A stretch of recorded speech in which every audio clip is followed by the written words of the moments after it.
Қайырлы күн, құрметті көрермендер. Бүгін сіздерге ең танымал видео жасауға немесе слайд жасауға, суреттерді редактировать еткен кезде, сол кезде пайдаланатын Canva приложениясын немесе сайтын, енді телефонда көбінесе приложение ретінде пайдаланады, сол canva.com дегенге кіреміз. Әртүрлі шаблондар шығады сіздерге, инстаграмға қойғанға, сосын жаңағы слайдқа қойғанға, видеоға қойғанға, мынаның барлығын сіздер ашып, редактировать етіп жасай аласыздар. Бірақ та бұл жерде жаңағы ең жаманы деп айтайық, көптеген жақсы бізге ұнайтын шаблондар тек қана платный версияда. Енді мен бұл видеоны не үшін түсіріп отырмын? Бұл видеоны мен жаңағы әсіресе өзім сияқты мұғалім болып істейтін ұстаздарға, ұстаз болып жүрген адамдарға, осы өзіміздің ұстаздарымызға Canva приложениясын тегін алудың жолын көрсетейін деп отырмын. Ол үшін мен уже регистрация жасап қойғанмын, бірақ та қазір сіздерге көрсету үшін жаңадан регистрация жасап кіріп көреміз. Бірінші зарегистрироваться деген басамыз. Через Google, через Facebook или өздеріңіздің белгілі бір электронный жаңағы почталарыңыз қажет. Содан войти через Google дейміз. Google аккаунтымызбен кіруіміз керек. Google аккаунтымыз шығады, соны таңдаймыз. Қайсымен кіреміз? Міне. Сосын осылай Canva-ның главный страницасы ашылады бізге.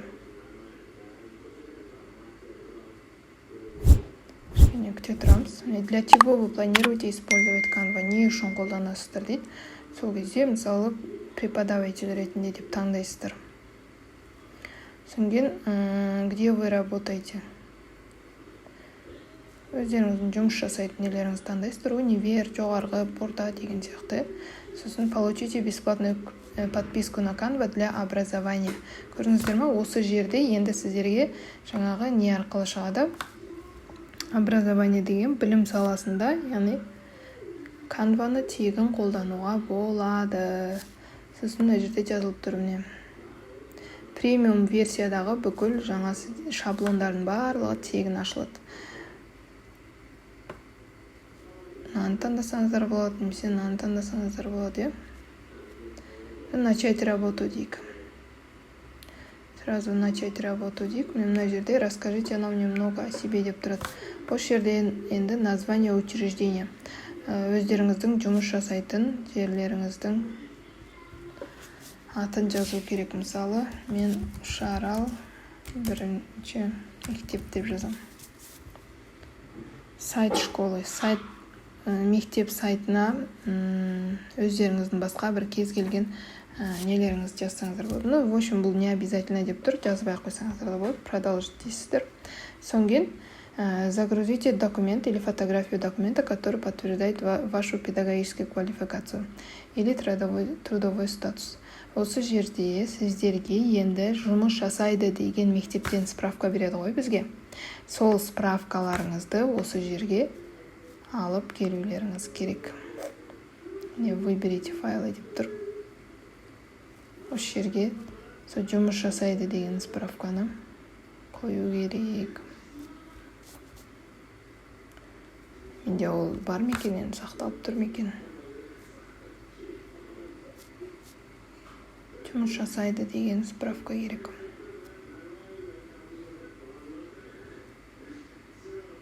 Осы жерден справка деп тұрған біреуін таңдай салайық, қазірге. Открыть дейміз. Осылай тесттерді отправить деген басасыздар. Датасы биылғы жылғы болу керек.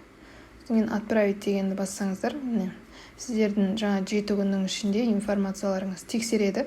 Соны шынымен де сол мектепте жұмыс жасайтын болсаңыздар, сіздерге уведомление келеді, жаңағы доступ ашылды сіздерге премиум версияға деген. Соны ары қарай уже нете бересіздер, ары қарай жұмыс жасай бересіздер. Какие предметы вы преподаете? Мысалға, менікі английский. Бастауыш болса, математика, қазақ тілі.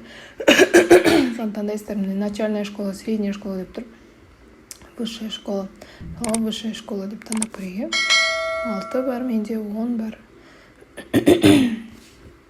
отправить дейміз. Содан кейін кого вы хотите добавить в команду. Командамен жұмыс жасасаңыздар да болады. Пропустить дей салайық, енді бұл қазір бізге керек емес. Міне сонымен канваның несі ашылды бізде. Енді тек қана доступты күту керек. Ол не обязательно 7 күн, ол 3 күнде де 4 күнде де келуі мүмкін. Содан кейін ары қарай жұмыс жасай бересіздер. Мына жерде для вас деп тұрады, енді попробуйте, мына таңдасаңыздар болады. Немесе міне презентация дегенге кірсеңіздер, мына жақта презентациялар жасауға болады. Енді премиум версияларын ала алмайсыздар, бірақ та басқаларын алсаңыздар болады. Мен андай барлығын мен уже қолданғам. Енді мен жаңағы басқа аккаунтымды көрсетейін. Міне мұғалім ретінде кірген менің аккаунтым.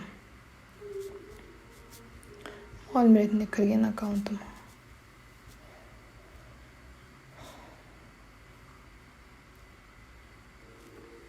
Презентация деп басып көрейік. Главная страницасында презентация жасауға болады. Барлығы шығады ғой.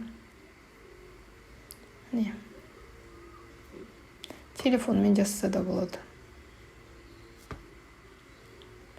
В общем, барлығына доступ ашылады сіздерге. Кез келген нәрсеге. Жаңағы кейбіреуінде коронаның суреті тұрады ғой, подписка керек, премиум версия. Оның барлығы жоғалып кетеді уже. Сөйтіп бәрі ашық тұрады. Міне кез келген таңдаймыз да, өзіміздің жазуымызды жаза береміз. Жазуларыңызды жазып жасай бересіздер. Міне мысалға мынаның барлығы керек емес болса сіздерге, тек қана бірінші беті ғана керек болса, мыналарды алып тастайсыз. Міне изменить шаблон дейміз, осыны таңдаймыз. Таңдадық осы шаблонды, міне изменить десек, уже компьютерде ол басқаша, просто телефонда басқаша. Міне изменить дедіңіздер ғой, мен осы именно осы бетті таңдап алдық. Ал мына беттері керек емес. Удалить дей саламыз. Міне осыны ғана таңдайықшы болды. Енді осы жерде жаңа сөздерді, шрифттарды өздеріңіз ауыстыра бересіздер. Мысалы, мынаның орнына өзім аты жөнін жаза салайын.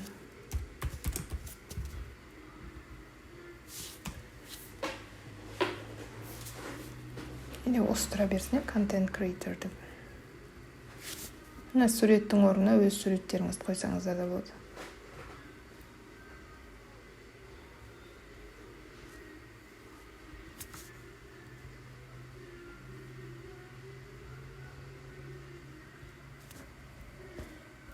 Осылай жасай бересіздер. Повернуть, обрезка, настройка барлығы шығады.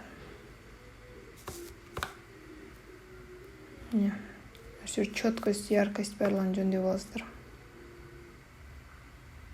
Сосын егер сіздерге мынаның орнына басқа суретті қою керек болса, загрузки дегенге кіресіздер да.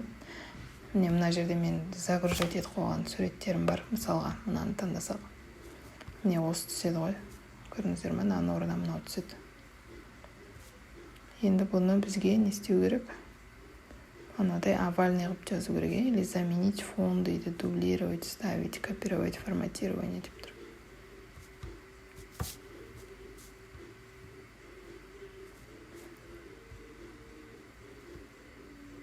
Міне, салға мынандай қылып.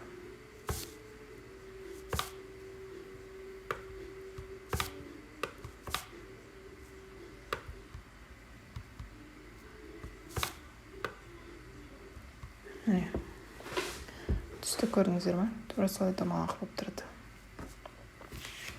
Осылай өздеріңіздің жаңағы нелеріңізді дайындап, мына жерде масштабын кішкене жақындатып, мына жақта жылда ауыстырып қойсақ болады, 2023 деп. И мына жерде мысалға матч деп жазып қояйық.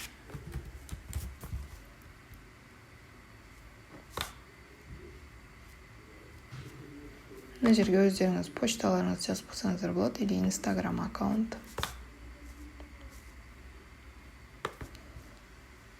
Жай жасай салған едім, маған ұнап қалып жата. Өздеріңізге осындай әдемі не жасасаңыздар болады ғой, Instagramға, сторисқа салғанға,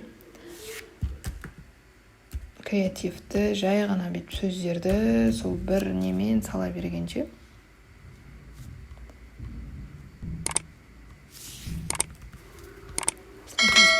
Ары қарай деген стрелка тұрады, потом арыға келесі деген басып.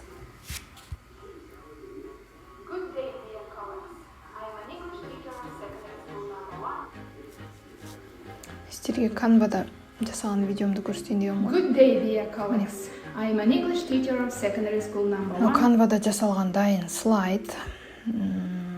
Нелерін барлығын. Мына видеоны жаңа мен көрсеттім, е.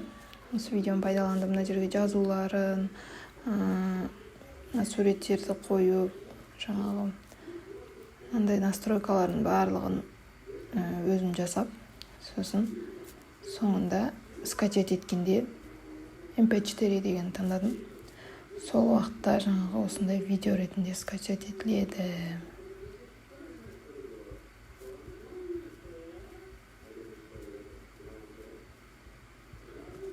Не қазір көрсетем. Салғамнан поделиться деген кезде скачать дейсіздер ғой. Жаңағыдай ғой міне. Мынау емес, мына видео MP4 деген таңдап, скачать деген басасыздар. Видео ретінде өзі нетеді. Соң качествосына тиіспейсіздер, азайтпайсыздар, көбейтпейсіздер, ол осы жерде тұрады. Ол өйткені видеоның жаңағы ұсынылған качествосы, оны өзгертпейсіздер. Тек қана скачать деген басып, скачать етіп аласыздар, болды. Сонда сіздерде мынандай видео шығады, бағана басында шықты ғой. Сөздері барлығы өзі тұрады, осылай. Мына шрифттарды, түстерді барлығын өзім таңдадым. Суретімді өзім қойдым. Зато менде дайын слайд. Чем анандай простой слайд жасағанша, зато мынандай видео слайд шығады, дайын. Приложениялардың барлығын қойдым осылай. Размерлері бәрін кішірейтіп, үлкейтіп. Сосын жаңа иншотта телефонмен өзім бір-біріне қосып, редактирование жасап алдым.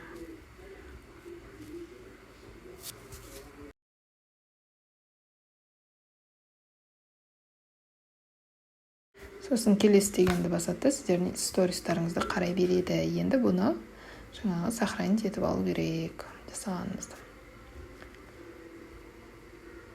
Поделиться деп тұрады, осы жерде скачать деген басамыз. Рекомендуемый шығады сіздерге. Андай JPG, немесе PNG стандартный PDF файл ретінде сақтап алсаңыздар болады. Сіздердің жаңағы слайдтарыңызды мысалға PDF файлға сақтап алсаңыздар болады. Сол кезде слайдтарыңызды ешкім өзгерте алмайды. PDF ретінде жібере саласыздар. Потом PDF файл для печати, даже мынау сіздерге не болады? Доступно болады. Оптимально подходит для веб-дизайна, анимации, видео MP4, GIF, короткий клип, ауысып тұратын короткий клип ретінде. Сонда рекомендуемый шығады, сол рекомендуемыймен жаңағы нете береміз. Сохранить ете береміз. Соңген егерде файлдың несі үлкен болса, размері сжать файл деп таңдасаңыздар болады. Или прозрачный фон, сохранить настройки скачивания. В общем, скачать деген басасыздар. Не осылай. Скачивание жүреді. Соңген создать историю в Instagram. Сразу осыны историяға салуға сіздерге рекомендация береді. Өздеріңіз таңдайсыздар. Болды совершенно. Не өстіп өздеріңізге слайд жасап аласыздар. Содан кейін егерде новый нәрсен басқа нәрсе жасалғаныз келсе, мына қайтадан мынашқа жасаласыздар. Или дизайн дегенге кірсе болады. Назад дейміз да, басқа дизайн жасақ болады. Мына жерге өздеріңіз не туралы еткіңіз келеді. Мысалы, welcome to my channel, менің каналыма қош келдіңіздер деген жасауларыңыз келсе, мынандай шығады.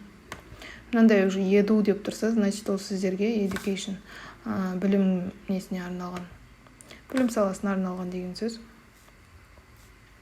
Көбінесе енді біз басында настройкада білім саласына арналған деп таңдадық қой, сол үшін жаңағы білім саласы деген бізге осындай education дегендер көп, нелер рекомендацияларда көп шығады.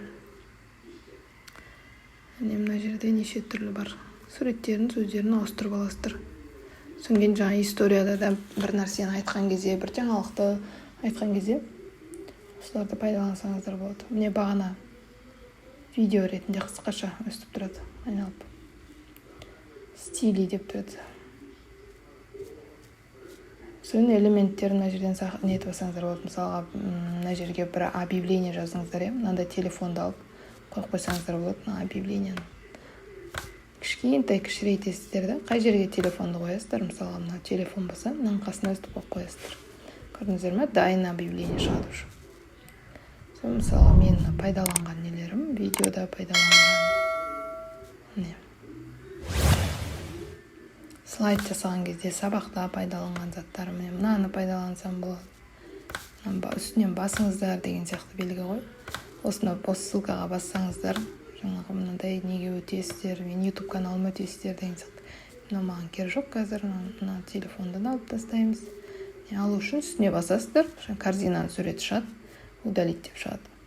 Мынандай таңдасаңыздар болады, өстіп тұрады, айналып, видео болып тұрады. Неше түрлі нелер бар. Өздеріңіз таңдап аласыздар.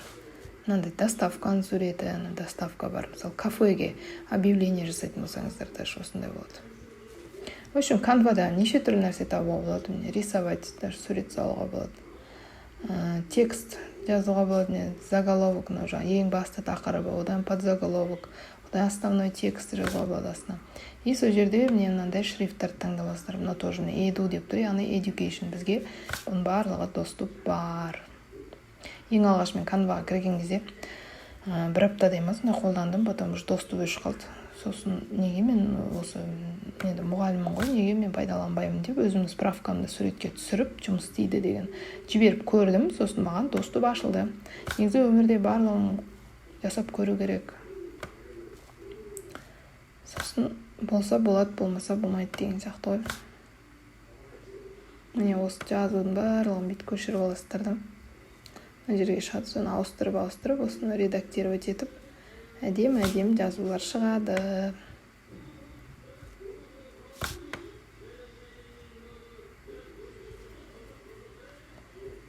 Міне осылай. Егер де видео сіздерге түсінікті болса, лайк басып, өздеріңіз комментарийларыңызды жазып кетіңіздер.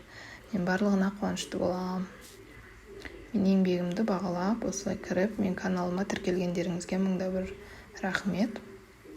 Тағы да қызықты видеолар болады. Егер де комментарийге астына қандай сайт туралы, қандай платформа туралы сіздерге түсіндіру керек, түсіндірме жұмысын жүргізу керек, немесе видео түсіру керек, соны айтып кетсеңіздер, мен сіздерге міндетті түрде түсіріп беремін.